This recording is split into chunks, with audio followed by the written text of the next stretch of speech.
ভোর ৬টায় কাঁচি হাতে নিয়ে মাঠে ছুটেছেন শ্রমিক।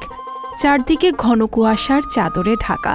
পাখির কিচিরিমিচির শব্দে আর ধান কাটার কাঁচির শব্দ শোনা যাচ্ছে মাঠে। কিছুক্ষণ পরে পূর্ব আকাশে দেখা মিলল সূর্যের।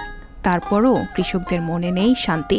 চলতি আমন মৌসুমে ধান কাটতে শ্রমিক সংকটে পড়েছেন জয়পুরহাটের কৃষকরা। দ্বিগুণ পারিশ্রমিক দিয়েও শ্রমিক পাওয়া যাচ্ছে না বলে জানিয়েছেন তারা। অনেকে বাধ্য হয়ে পরিবারের লোকজন ও আত্মীয় নিয়ে ধান কাটছেন।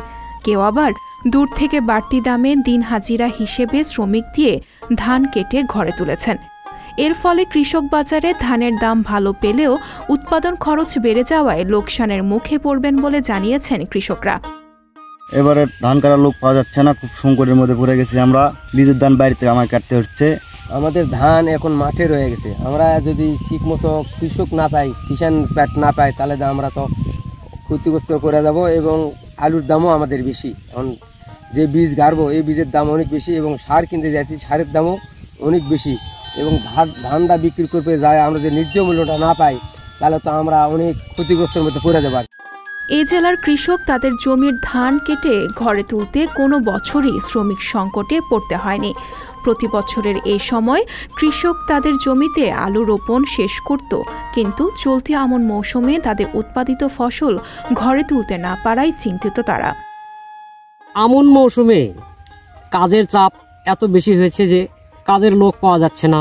১ শতক জমির ধান কাটার জন্য ১৬০ থেকে ৭০ টাকা লাগতেছে। বেহাল অবস্থার মুখে সম্মুখীন হয়ে আমি একটু নিজের কাজটাই নিজে করতেছি। লোক তো পাওয়া যাচ্ছে না, জামাইয়ের ধান জামাই কাটা তুলছে, এখন সেবার লোক ধান তো ঝুরে যাচ্ছে।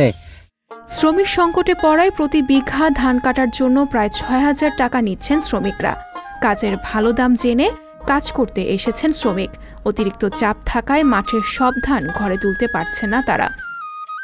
আমার বাড়ির ওখানেও খুব কাজের চাপ ধান কাটার।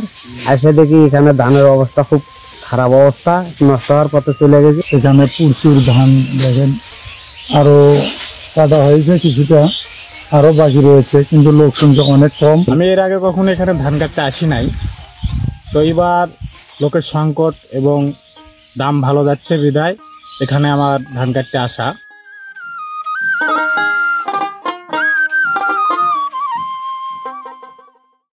সংবাদ, ফিচার ও অনুষ্ঠানের জন্য ভিজিট করুন সংবাদ প্রকাশের ওয়েবসাইট এবং যুক্ত থাকুন ফেসবুক পেজ ও ইউটিউব চ্যানেলের সঙ্গে।